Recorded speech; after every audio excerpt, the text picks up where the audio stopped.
Assalamualaikum warahmatullahi wabarakatuh. Perkenalkan, saya Listia Diah Eka Rahmawati dari program studi Bahasa Inggris kelas 1A. Di sini saya akan membahas mengenai lembaga keuangan syariah dan perannya terhadap perkembangan UMKM. Sebelum itu, ada baiknya kita mengenal apa yang disebut dengan lembaga keuangan sendiri. Lembaga keuangan adalah suatu badan yang kegiatannya di bidang keuangan, melakukan penghimpunan dana dan juga penyaluran dana kepada masyarakat guna membiayai investasi perusahaan. Sedangkan lembaga keuangan syariah sendiri adalah suatu perusahaan yang bergerak di bidang jasa keuangan yang berjalan berdasarkan prinsip-prinsip syariah. Prinsip-prinsip syariah yang saya maksud di sini adalah prinsip yang menghilangkan unsur-unsur yang dilarang dalam Islam, kemudian menggantikannya dengan akad-akad tradisional Islam atau yang lazim disebut dengan prinsip syariah. Jadi dapat disimpulkan bahwa lembaga keuangan syariah adalah lembaga yang dalam aktivitasnya, baik menghimpun dana maupun dalam rangka penyaluran dananya memberikan atau mengenakan imbalan atau dasar prinsip syariah, yaitu jual beli dan juga bagi hasil. Lembaga keuangan syariah sendiri memiliki beberapa tujuan.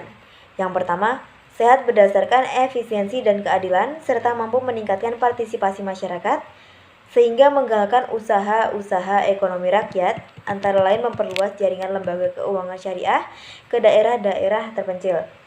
Selanjutnya adalah meningkatkan kualitas kehidupan sosial ekonomi masyarakat bangsa Indonesia, sehingga dapat mengurangi kesenjangan sosial ekonomi.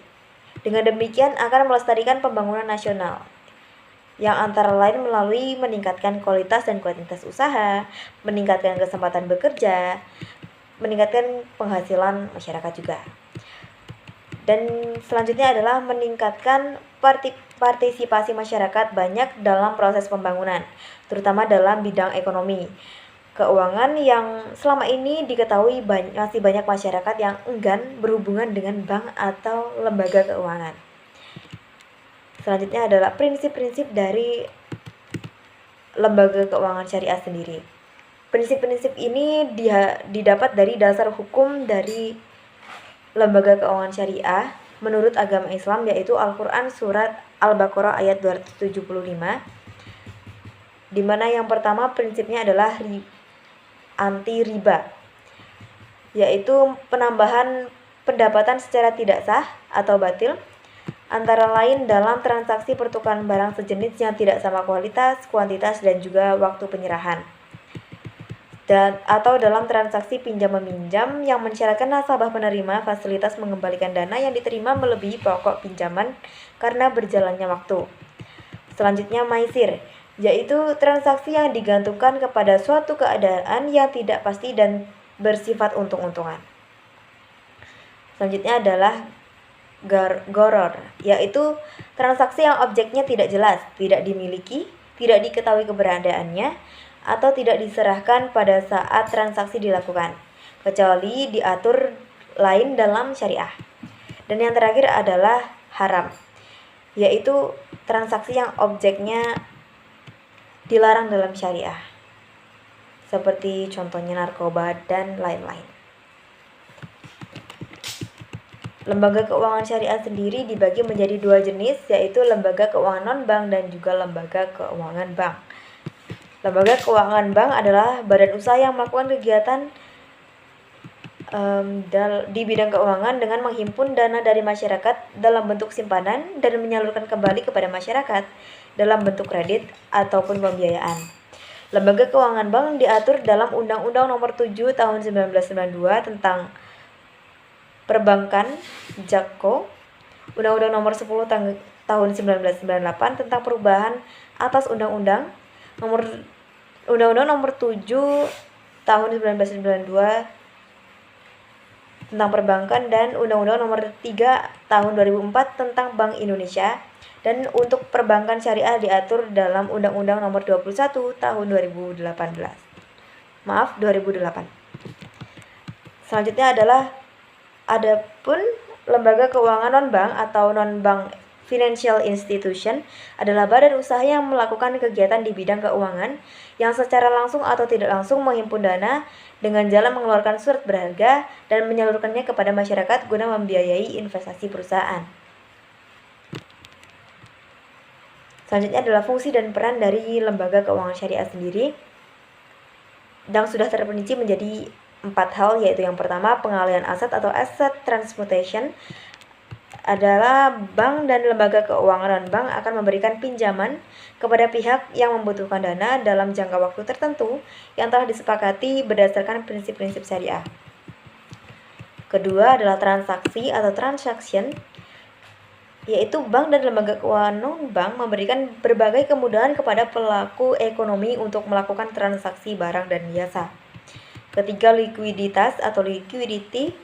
Unit surplus dapat menempatkan dana yang dimiliki dalam bentuk produk-produk berupa giro, tabungan, deposito, dan sebagainya.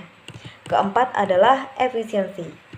Bank dan lembaga keuangan non-bank dapat menurunkan biaya transaksi dengan jangkauan pelayanan. Peranan bank dan lembaga keuangan non-bank sebagai broker yaitu mempertemukan pemilik dan pengelola modal. Lembaga keuangan memperlancar dan mempertemukan pihak-pihak yang saling membutuhkan. Contoh dari lembaga keuangan syariah ini cukup banyak sekali. Yang pertama ada Bank Umum Syariah, Bank Pembiayaan Rakyat Syariah atau BPRS, Unit Usaha Syariah, Badan Amil Zakat dan Lembaga Amil Zakat, Baitul Ma'al wa Tamwil atau BMT, Koperasi Syariah, Asuransi Syariah, dan Penggadaian Syariah. Selanjutnya kita masuk ke bab inklusi atau ketersediaan akses pada berbagai produk, jasa, dan lembaga keuangan syariah untuk membantu kebutuhan masyarakat. Singkatnya, inklusi keuangan syariah ini menjelaskan bagaimana masyarakat dapat mengakses suatu produk, jasa, atau lembaga keuangan syariah. Untuk itu, ada beberapa manfaat yang dapat kita ambil dari lembaga keuangan syariah terhadap inklusi keuangan di Indonesia, yaitu pertama, membuka peluang untuk pendidikan yang lebih baik, kemudian membuka peluang untuk berwirausaha, mengurangi tingkat kemiskinan, dan mengarahkan pada pembangunan ekonomi yang berkelanjutan.